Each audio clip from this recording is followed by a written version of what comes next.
नमस्कार, स्वागत है आपका। और कैबिनेट की बैठक में किसानों के लिए बड़ी घोषणा आई। सरकार ने 2024-25 के लिए 14 खरीफ फसलों की एमएसपी बढ़ाने का ऐलान किया, जिसके लिए सरकार ने 2 लाख करोड़ रुपए का आवंटन भी किया है। इस विषय पर चर्चा करने के लिए हमारे साथ खास पैनल बना हुआ है। हमारे साथ आज हैं जेएलवी एग्रो के director Vivek Agarwal, Asia Palm Oil Alliance के chairman Atul Chaturvedi and India Rice Exporter Federation के प्रेसिडेंट डॉक्टर प्रेम गर्ग। लेकिन सबसे पहले चलते हैं हमारे संवाददाता असीम मनचंदा के पास। असीम, नमस्कार। और आप 2 दिन से लगातार हमें बता रहे थे कि किस तरह का यहाँ पर एमएसपी इंक्रीज हम आता हुआ देखेंगे।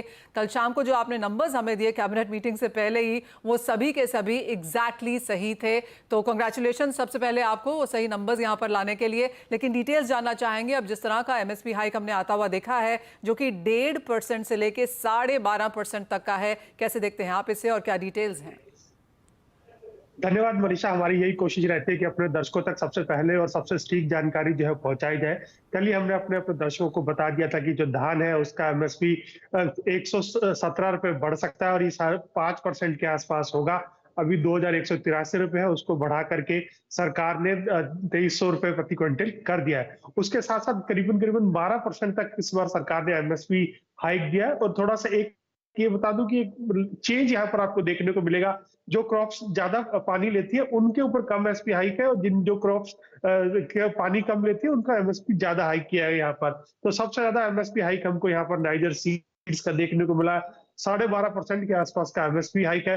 दूसरी तरफ रागी का नंबर आता है जहां पर कि 11.5% का हाइक देखने को मिला। दालों पर सरकार का फोकस लगातार शुरू से ही था, तो वो भी हमने आपको बता दिया था कि दालों में आपको 8 से 10% तक का हाइक देखने को मिलेगा। तूर दाल का हाइक अगर मैं बात करूं तो 8% के आसपास सरकार ने दिया है। उड़द दाल की अगर मैं बात करूं तो 6.5% का हाइक है। मूंग के किसानों के लिए थोड़ा सा यहाँ पर हमको घाटा दिख रहा है कि मूंग में कोई ज्यादा बढ़ोतरी सरकार ने इस बार नहीं की है। मूंग की अगर बात करूं तो करीबन करीबन सरकार ने बहुत कम 124 रुपए के आसपास का एमएसपी यहाँ पर सरकार ने मूंग दाल का बढ़ाया है। लेकिन अगर बाकी ओवरऑल बात करूं तो सरकार का जो फोकस था कि इस बार जितने भी फसलें हैं उनके ऊपर ऐसा फोकस किया जाए कि जहां पर पानी की कमी के चलते हुए जो फसलें किसान होगा उनके ऊपर ज्यादा फोकस हो। तो ये सारा एमएसपी हमको अब देखने को मिला है। सरकार के मुताबिक से 2 लाख करोड़ रुपए का सीधा सीधा बोझ पड़ेगा और ये सीधे सीधे किसानों को ट्रांसफर किया जाएगा। असीम, बहुत शुक्रिया उन सभी डिटेल्स के लिए। और ऑफ कोर्स आपके पास लगातार यहाँ पर आते रहेंगे, क्योंकि अभी तो शुरुआत हुई है। अब आगे आगे जैसे सरकार यहाँ पर एग्रीकल्चर पे बात करेगी, बजट की मीटिंग्स आज यहाँ पर एफएम लेनी शुरू करने वाली हैं, तो ऑफ कोर्स काफ़ी कुछ यहाँ पर आगे जाकर देखने को मिलेगा। बहुत शुक्रिया फिलहाल साथ जोड़ने के लिए। हम सबसे पहले चावल पे बात करेंगे और हमारे साथ डॉक्टर प्रेम गर्ग जुड़ चुके हैं। डॉक्टर गर्ग, बहुत शुक्रिया समय निकालने के लिए। और 5.7% की जो एमएसपी हाइक है, शायद बाजार उसको एक्सपेक्ट कर ही रहा था कि एक मॉडरेट देखने को मिलेगी, लेकिन किस तरह की बुआई अब आप यहाँ पर होता हुआ एक्सपेक्ट कर रहे हैं? एक्सपोर्ट्स को लेकर ऑफ कोर्स जिस तरह की रिस्ट्रिक्शंस हैं, पारबॉइल्ड राइस को लेकर बाजार की उस पर भी नजर रहेगी। जिस तरह की प्रोक्योरमेंट या बफर स्टॉक सरकार के पास है वो कई गुना ज्यादा है नॉर्म्स के हिसाब से भी। तो अब यहाँ से आगे जाता हुआ किस तरह की कैलकुलेशंस आप कर रहे हैं? अभी देखिए, 3 दिन पहले अभी कृषि भवन के अंदर एक मीटिंग हुई थी और अभी कल भी कॉमर्स मिनिस्ट्री में मीटिंग हुई है। जो मीटिंग हुई पहले, उसके अंदर गवर्नमेंट की एक तरफ परेशानी ये भी है कि हमारे पास एक्सेस स्टॉक है राइस के, जिसके अंदर 53 मिलियन टन का आज के दिन एफसीआई के पास स्टॉक्स हैं, जिसके अंदर से 18 मिलियन की बातें हो रही हैं कि 18 million ton 180 lakh ton rice, जिसको हमें कोई भी बफर के लिए जरूरत नहीं है, सेल किया जाए या कैसे सेल किया जाए, ऐसा गवर्नमेंट की एक परेशानी है। क्योंकि आगे नई क्रॉप आने वाली है 3 महीने के अंदर, तो उसको स्टॉक करने की प्रॉब्लम्स होंगी। ये बहुत अच्छी बात है किसानों के लिए कि जो एमएसपी में 5.7% का हाइक दिया गया, पर उसके साथ में इसको जो स्टॉक्स के लिए भी देखना पड़ेगा। और हम एक इंटरनेशनल मार्केट जो इंडिया के लिए लगातार बनी आ रही है, 95 से इतने बड़े एक्सपोर्ट के ऊपर बैठे हैं हम लोग, जो लगभग 22 मिलियन टन का साल में एक्सपोर्ट करते हैं। जो लास्ट ईयर बैन करने की वजह से व्हाइट राइस के ऊपर सडनली हमारा 4 से 5 मिलियन टन का राइस एक्सपोर्ट घट गया। या तो गवर्नमेंट को इसके ऊपर कुछ सोचना चाहिए, कोई पॉलिसी ऐसी बनाए जिसके अंदर कोई मिनिमम ड्यूटी प्राइस करके, जिससे इंटरनेशनल मार्केट के अंदर हमारे प्राइस के दाम भी अच्छे मिले, गवर्नमेंट को भी रेवेन्यू मिले। जैसे जब से गवर्नमेंट ने ड्यूटी लगाई है 20% व्हाइट राइस या पार्बल्ड राइस के ऊपर, लगभग 40,000 करोड़ रुपया रेवेन्यू गवर्नमेंट को सिर्फ एक्सपोर्ट ड्यूटी से आ चुका है। जो हम आज बात करते हैं, यदि राइस के ऊपर अकेले सब्सिडी जो किसानों को दी जा रही है, तो वो उससे भी उसकी भरपाई की जा सकती है, क्योंकि गवर्नमेंट का ये से रेवेन्यू जनरेट करना नहीं है एक्सपोर्ट से सिर्फ, पर उनका ये 20% ड्यूटी लगाई गई थी इसलिए कि जिससे एक्सपोर्ट कम कर पाए या हम लोग इंडिया के अंदर इन्फ्लेशन ना बढ़े। क्योंकि अब यदि जितना भी राइस के अंदर गवर्नमेंट का प्रोक्योरमेंट प्राइस बढ़ेगा तो ऑटोमेटिकली लोकल प्राइस भी बढ़ेंगे। पर उसके अंदर जैसे अभी पीछे भारत राइस की स्कीम दी गई थी तो उससे इन्फ्लेशन काफी कम हुआ। अभी उसको भारत राइस की स्कीम को रोकने की बात हो रही है वापस में, तो इसको एक्सटेंड कर देना चाहिए जिससे कि लोकल के अंदर इन्फ्लेशन भी ना बढ़ेगा और एक्सपोर्ट के दाम भी मिलते रहेंगे। अब इसके ऊपर हम बात करते हैं 20% एक्सपोर्ट ड्यूटी की, जो पार्लियामेंट के ऊपर अभी चल रही है। कल भी एक कॉमर्स मिनिस्ट्री में मीटिंग थी, इसके अंदर डिसाइड किया गया कि भी किसी तरीके से इस ड्यूटी को फिक्स कर दिया जाए। और हमारी मांग है पूरे इंडियन राइस एक्सपोर्टर फेडरेशन की तरफ से कि इसको $90 के ऊपर फिक्स कर दिया जाए। और हमें लगता है कि गवर्नमेंट इसको $90 पर शायद फिक्स कर दे तो रेगुलर हमारे एक्सपोर्ट्स भी अच्छे चलेंगे, जिससे जो बफर स्टॉक्स हैं उसको रिड्यूस करने के अंदर हेल्प मिलेगी। ओके, तो आप ये कह रहे हैं डॉक्टर गर्ग कि जो पिछले हफ्ते 10 दिन में 2-1 मीटिंग्स हुई हैं यहाँ पर दिल्ली में, उस लिहाज से जो ज़्यादा चावल बफर स्टॉक है सरकार के पास वो एक चिंता है एमएसपी में, इसलिए हमने एक मॉडरेट इंक्रीज आता हुआ देखा है, बहुत ज़्यादा नहीं है। और जो पारबॉइल्ड राइस है वहाँ पर आप कह रहे हैं $90 की यहाँ पर ड्यूटी फिक्स कर देनी चाहिए। कितने समय में और क्या एक्सपेक्टेशन है कि जो आपने 2-3 चीज़ें यहाँ पर डिस्कस करी हैं वो शायद हम बाजार में एक्चुअल में होता हुआ देखेंगे? आप देखेंगे मेरे ख्याल से आने वाले 1 महीने के अंदर काफी क्लियरिटी हो जाएगी। मैक्सिमम ये अभी संसद का सेशन है जो 4 तारीख के बाद, तो काफी चीजें इम्प्लीमेंट होंगी। और ये जो 20% जो ड्यूटी है $90 फिक्स करने के ऊपर जो बातें हैं तो वो शायद कर दी जाएगी। और एक्सपोर्ट के ऊपर भी कोई डिसीजन होंगे जिससे कि हमारे एक्सपोर्ट्स वापस या तो खुल सकें या उसके अंदर कोई भी पैरामीटर बनाया जाए और साथ में भारत राइस की स्कीम को भी चालू रखा जाए। तो ये समझता हूँ मैक्सिमम 15 से 20 दिन के अंदर डिसीजन हो जाने चाहिए। ऑलराइट, डॉक्टर गर्ग बहुत शुक्रिया साथ जुड़ने के लिए। तो क्लियरली चावल के ऊपर यहाँ पर काफी कुछ निकलते हुए आ रहा है, सरकार यहाँ पर मीटिंग्स भी ले रही है जिसका डॉक्टर गर्ग ने जैसे कहा कि वो उसका एक हिस्सा भी थे और यहाँ पर काफी डिस्कशंस ऑलरेडी यहाँ पर जारी भी हैं। बात अब यहाँ पर खाने की तेलों की करेंगे और हमारे साथ मिस्टर अतुल चतुर्वेदी जुड़ चुके हैं। अतुल जी नमस्कार। और ऑन एक्सपेक्टेड लाइंस अगेन अगर हम कहें 6 से 8% के बीच में हमने यहाँ पर ग्राउंडनट और सोयाबीन दोनों की ही एमएसपी आते हुए देखी है। आप कहेंगे ये जैसा बाजार इसको मान रहा था उसी के लिहाज से है? मोरलेस मैं समझता हूँ यही एक्सपेक्टेशन था। इसमें बहुत ज्यादा कुछ रद्दोबदल हो जाए ऐसा समझ में नहीं आ रहा था। पर मेरा ये मानना है कि एमएसपी तो ठीक है, आपने 6-7% बढ़ा दिया, बट मोर इम्पोर्टेंट इज कि उसको इम्प्लीमेंट किया जाए। पर इस साल का अगर अपने सीजन देखें, सोयाबीन पूरे सीजन प्रैक्टिकली एमएसपी से नीचे बिकता रहा है। Mustard in spite of NAFED और हैफेड के एक्शन के बावजूद मस्टर्ड एमएसपी से कहीं नीचे बिकता रहा। मैं समझता हूँ what is most important is कि एक ऐसा माहौल क्रिएट किया जाए मार्केट के अंदर जिससे कि एमएसपी को गवर्नमेंट को डिफेंड करने की बाय प्रोक्योरमेंट जरूरत ना पड़े। और इसका जो भी कमोडिटीज हम लोग इंटरनेशनली इंपोर्ट पे डिपेंडेंट हैं उसकी ड्यूटीज को सूटेबली ट्वीक करना चाहिए टाइमली। अगर मान लीजिए सीजन के अंदर जब मस्टर्ड की मार्केटिंग हो रही थी उस समय ड्यूटी को अपने इम्पोर्ट वो कर देते, क्या नाम, थोड़ा बढ़ा देते, तो मैं समझता हूँ गवर्नमेंट को ये 18-20 लाख टन जो नाफेड और हैफेड ने खरीदा है उसकी जरूरत ना पड़ती और वो मार्केट के अंदर जो मटेरियल है वो मार्केट में अवेलेबल रहता और जो मार्केट फोर्सेस हैं वही प्राइस डिसाइड कर लेती। अभी जैसे आप चावल की बात कर रही थी, चावल में भी देखिए बड़ा फनी चीज है। 2300 रुपए का जो 23 रुपए किलो का जो प्राइस रखा है या प्रोक्योरमेंट प्राइस, उसके सामने आप छत्तीसगढ़ में वो देखिए, उड़ीसा में शायद 31 रुपए का स्टेट गवर्नमेंट ने वो रखा प्रोक्योरमेंट प्राइस। तो ये भी मार्केट्स को डेफिनेटली डिस्टॉर्ट करेगा। मैं समझता हूँ दीज आर पॉलिटिकल कंपल्शंस जिसके कारण ये हो रहा है जी। नटशेल के अंदर I think it is important कि जो इंपोर्ट रिलेटेड ड्यूटीज हैं उसको सूटेबली ड्यूटीज को ट्वीक किया जाए और should be much more commercial. और ये जो नीजक रिएक्शंस होते हैं वो नहीं होने चाहिए। तो मैं समझता हूँ गवर्नमेंट को शायद प्रोक्योर करने की जरूरत ना भी पड़े, वो सारी कमोडिटी गवर्नमेंट प्रोक्योर कर भी नहीं सकती। जहां तक नाइगर सीड और सनफ्लावर सीड का सवाल है, उसकी जो एमएसपी बढ़ाई गई है वो कोई ज्यादा मायने नहीं रखती है, क्योंकि अपने यहाँ ये दोनों ही कमोडिटी नहीं के बराबर पैदा होती है। तो ये हम लोग ऑयल सीड में गिनते भी नहीं है अपनी कैलकुलेशंस में। जी। अतुल जी, आपने दो बहुत वैलिड पॉइंट्स यहाँ पर कहे। एक तो ये कि इम्प्लीमेंटेशन एमएसपी का इम्पॉर्टेंट है और सरकार को सभी कुछ प्रोक्योरमेंट के तरीके से यहाँ पर एमएसपी डिफेंड भी नहीं करना चाहिए।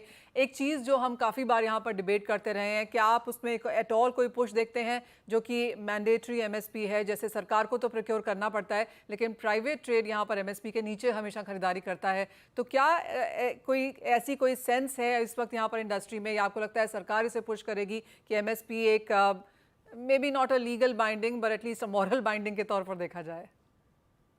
मॉरल बाइंडिंग या legal binding, I don't think it is something which is feasible.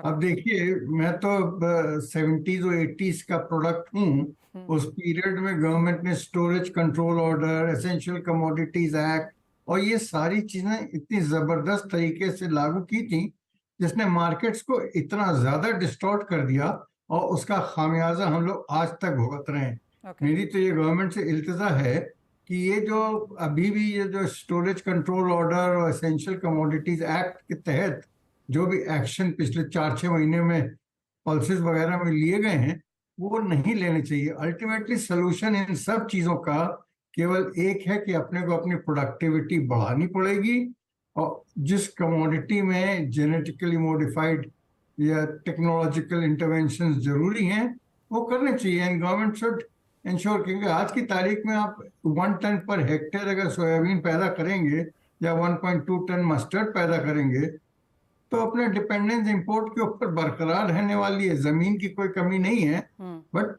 Definitely productivity की कमी है। जी हाँ, तो चिंताएं काफ़ी है और एमएसपी शायद एक ही पार्ट यहाँ पर है और काफ़ी कुछ और भी यहाँ पर ऑफ कोर्स सरकार को करने की ज़रूरत पड़ेगी। सरकार करती भी रही है, लेकिन एक पुश की ज़रूरत इस बार हम शायद रूरल इंडिया की तरफ से काफ़ी स्ट्रांगली आता हुआ देखेंगे। अतुल जी, बहुत शुक्रिया और बहुत डिटेल में वो समझाने के लिए धन्यवाद भी। एक ब्रेक के लिए रुकेंगे, जब लौटेंगे तो बात हम यहाँ पर करेंगे दालों की और साथ ही गेहूँ इम्पोर्ट्स को लेकर जो चर्चा चल रही है उससे भी आपको अवगत कराएंगे। जीएलवी एग्रो के डायरेक्टर विवेक अग्रवाल हैं। विवेक, आपसे भी एक व्यू लेना चाहेंगे कि किस तरह से आप देखते हैं जो एमएसपी में 7-8% की हाइक देखने को मिली है उड़द और तुअर में स्पेशली। नमस्ते मनीषा जी। मेरा ये मानना है कि ये हाइक गवर्नमेंट के पर्सपेक्टिव से बहुत अच्छी बात है, किसानों के लिए अच्छी बात है, लेकिन उसका इम्पैक्ट उतना नहीं आ पाएगा क्योंकि दालों के प्राइसेस ऑलरेडी मार्केट में इतने बढ़े हुए हैं कि एमएसपी के ऊपर ऑलरेडी मार्केट ट्रेड कर रहा है। तो ये आने वाले टाइम पे जब अगर दालों का उत्पादन बहुत अच्छा होगा, बहुत ज्यादा होगा और प्राइसेस नीचे गिरेंगी, तब ये एमएसपी उतना बेनिफिट कर पाएगी। हम लोग हमेशा देखते हैं कि जब भी एमएसपी बढ़ती है मार्केट में बहुत अच्छी एक खुशी की लहर दौड़ती है किसानों में, लेकिन जब ग्राउंड पे आते हैं तो उतना बड़ा प्रोक्योरमेंट नहीं कर पाती गवर्नमेंट। प्राइवेट प्लेयर ही बहुत इंपॉर्टेंट रोल प्ले करते हैं। हमको अभी भी ऐसे मैकेनिज्म की जरूरत है जहां पे आप एमएसपी से ज्यादा जो मार्केट प्राइस है उस प्राइस पे ट्रेड हो और वो एमएसपी के ऊपर हो, तभी किसानों को डायरेक्ट फायदा हो पाएगा। क्योंकि हम एमएसपी कितना ही बढ़ाएं, लेकिन अगर मार्केट नीचे ट्रेड करेगा, कि सरकार उतनी बड़ी क्वांटिटी में नहीं खरीद पाएगी, तो उसका डायरेक्ट बेनिफिट नहीं मिल पाएगा मनीषा जी। पिछले कई सालों से लगातार जब एमएसपी की प्राइस बढ़ी है, वो उतना बड़ा बेनिफिट किसानों को नहीं मिल पाया सीधे तौर पे, जो मैं कहना चाहता हूँ। जी विवेक, मैं डेटा देख रही थी और 2 साल पहले तक एक बैलेंस फिर भी था इंडियन मार्केट्स में दालों को लेकर। पिछले साल एक बड़ा डेफिसिट था, इस साल हमने फिर एक बड़ा डेफिसिट आता हुआ देखा है। लेकिन जिस तरह का एमएसपी हाइक है, जिस तरह की सरकार की कोशिशें हैं, आपको लगता है कि आने वाले सालों में शायद हम ये बड़ा सा गैप या फिर जो डिपेंडेंस है अंतर्राष्ट्रीय बाजारों में वो कहीं कम कर पाएं? बिल्कुल। पिछले बार सरकार ने लक्ष्य भी रखा है कि हम 2027 तक इंपोर्ट फ्री, दाल फ्री हम कर पाएंगे और उसके तहत वो काम कर रहे हैं। तो ये बहुत कुछ निर्भर करेगा मानसून पे। आज अगर फसल आपकी अच्छी नहीं हो पाई तो हम लोग 1.5 बिलियन पीपल हैं और उनको फीड करने के लिए हमको इंपोर्ट करना पड़ेगा। तो बहुत कुछ सरकार ने तो अपने तरफ से जो वो पहल कर सकती थी, लेकिन प्रकृति है, प्रकृति के आगे हर आदमी बेबस है।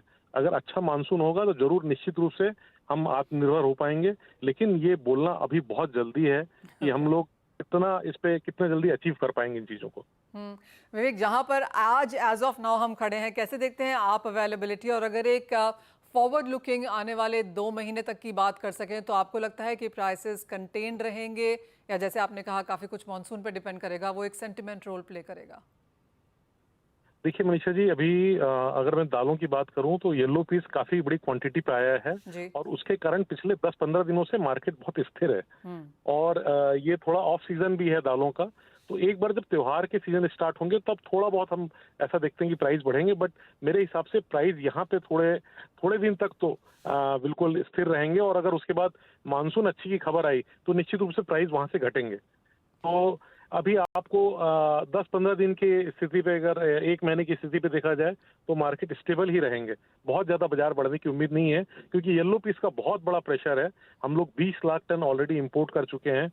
हर पोर्ट पे माल बड़ी बड़ी क्वांटिटी पे रखा हुआ है, और उसका प्रेशर बाकी सब दालों पे पड़ा है, चाहे वो तुअर हो, चाहे वो चना हो, चाहे वो और कोई भी दाल हो। क्योंकि एक दूसरे दाल का जब प्रेशर आता है और इतनी बड़ी क्वांटिटी में सप्लाई आती है तो सारे दालों पे उसका इम्पैक्ट पड़ता है।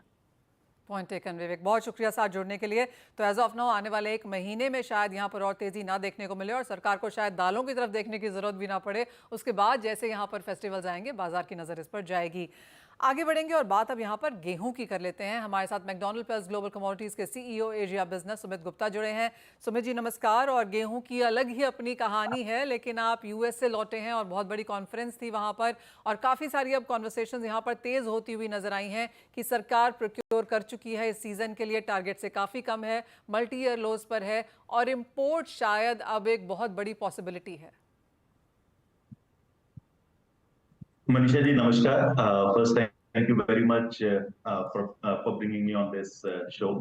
आपका पॉइंट, आपने जो पूरा डिस्कशन किया एमएसपी का, दालों का, इन्फ्लेशन के रिलेटेड, रूरल डिस्ट्रेस से रिलेटेड, अगर हम गेहूं को इसी तरह से देखें तो गेहूं एक ऐसा कमोडिटी है जो भारत में मैक्सिमम नंबर ऑफ लोग कंज्यूम करते हैं। तो भारत सरकार के लिए गेहूं के भाव और इन्फ्लेशन को कंट्रोल रखना एक बहुत इंपॉर्टेंट चीज।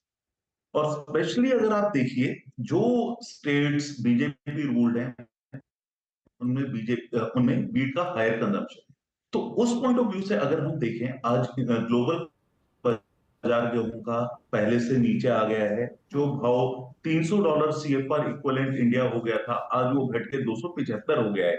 और अगर सरकार इंपोर्ट ड्यूटी जीरो करने का डिसीजन लेती है, इससे न केवल गेहूं का इन्फ्लेशन कम करने में मदद मिलेगी, बल्कि पल्सेस का इन्फ्लेशन भी कम होगा। क्योंकि नेक्स्ट ईयर एरिया गेहूं से पल्सेस की तरफ मूव करेगा, जो गवर्नमेंट को इन्फ्लेशन कम करने में मदद करेगा। तो मेरा ये मानना है गवर्नमेंट को गेहूं इंपोर्ट का डिसीजन जल्दी से जल्दी लेना चाहिए। ये कंज्यूमर और किसान दोनों के हक में। As of now Sumit ji, जिस तरह के प्राइस मूवमेंट अंतर्राष्ट्रीय बाजारों में चलते हुए नजर आएंगे, आप कहेंगे वो फेवरेबल है इंडियन इंपोर्ट के लिए? अगर आज हम देखें इंटरनेशनल मार्केट में भाव CFR India duty core import $275 के आसपास है, विच इज अराउंड 27,500 से 28 रुपए port delivered, plant delivered in south of India. आज ये लोकल बाजार, लोकल भाव से नीचे है, और सिर्फ प्राइस से ज्यादा इंपॉर्टेंट है अवेलेबिलिटी।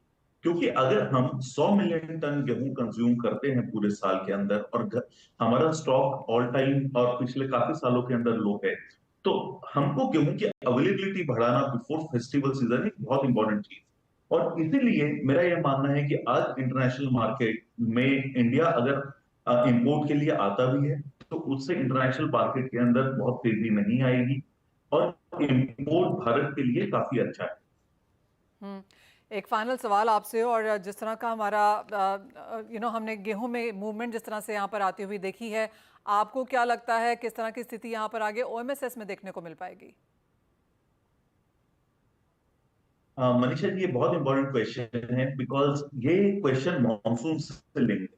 अगर मॉनसून अच्छा प्रोग्रेस करता है, सेंट्रल और वेस्टर्न इंडिया के अंदर अच्छी तरह प्रोग्रेस करता है, तो स्टॉकिस्ट वीक होगा, वो माल छोड़ेगा और OMSS के ऊपर डिपेंडेंस कम होगी।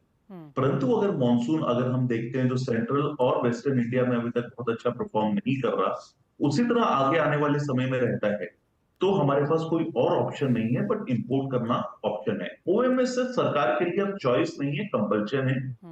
हमको ओएमएसएस देना लोकल के अंदर बहुत ज्यादा जरूरी है, क्योंकि मिलों के पास पाइपलाइन स्टॉक की अवेलेबिलिटी कम है।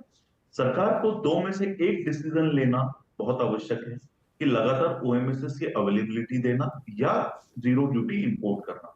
मैं as a citizen of India, अगर हम आरबीआई की रिपोर्ट्स देखते हैं जो फूड इन्फ्लेशन को लेके काफी कंसर्न है, तो मैं ऐसा बोलूंगा कि आज सरकार के लिए डोमेस्टिक के अंदर अवेलेबिलिटी बढ़ाना सबसे इंपॉर्टेंट है, जो उन्होंने दालों में भी किया। सरकार ने येलो पीस और चिकपीस इंपोर्ट अलाउ करके देखिए दालों की तेजी को एकदम रोक दी। तेजी एक चीज है, लेकिन सबसे इंपॉर्टेंट चीज है अवेलेबिलिटी बढ़ाना। आज डोमेस्टिक मार्केट में गेहूं की अवेलेबिलिटी आसान नहीं है, जिसके कारण सबसे मार्जिनल जो कंज्यूमर है उसकी प्लेट से वो खाना जाता है। एंड अब भारत सरकार को रूरल डिस्ट्रेस को देखते हुए, last person standing in the Q उसको देखते हुए, आज हमको डोमेस्टिक के अंदर ग्रेन अवेलेबिलिटी बढ़ाना सबसे इंपॉर्टेंट बहुत चीज। ज़रूरी है। जो भी आपने यहाँ पर अपने पॉइंट्स रखे हैं और जो भी जब पॉइंटर्स यहाँ पर रखे हैं, उन सबका यही मानना है कि शायद इंपोर्ट करना यहाँ पर एक वाजिब चॉइस भी होगी। लेकिन जैसे आपने कहा कि मानसून का महीना देखना यहाँ पर इंपॉर्टेंट रहेगा, इंटरेस्टिंग रहेगा, और उसके बाद शायद सरकार यहाँ पर एक कॉल देती हुई नजर भी आए। ऑफकोर्स काफ़ी समय से इंडस्ट्री यहाँ पर गेहूँ इंपोर्ट की मांग कर भी रही है। सुमित जी, बहुत शुक्रिया एज ऑलवेज साथ जुड़ने के लिए और वो डिटेल्स हमारे समक्ष रखने के लिए। लेकिन इसी के साथ एक ब्रेक का समय है, जब लौटेंगे तो लेकर आएंगे इक्विटी मार्केट्स पर पूरा फोकस।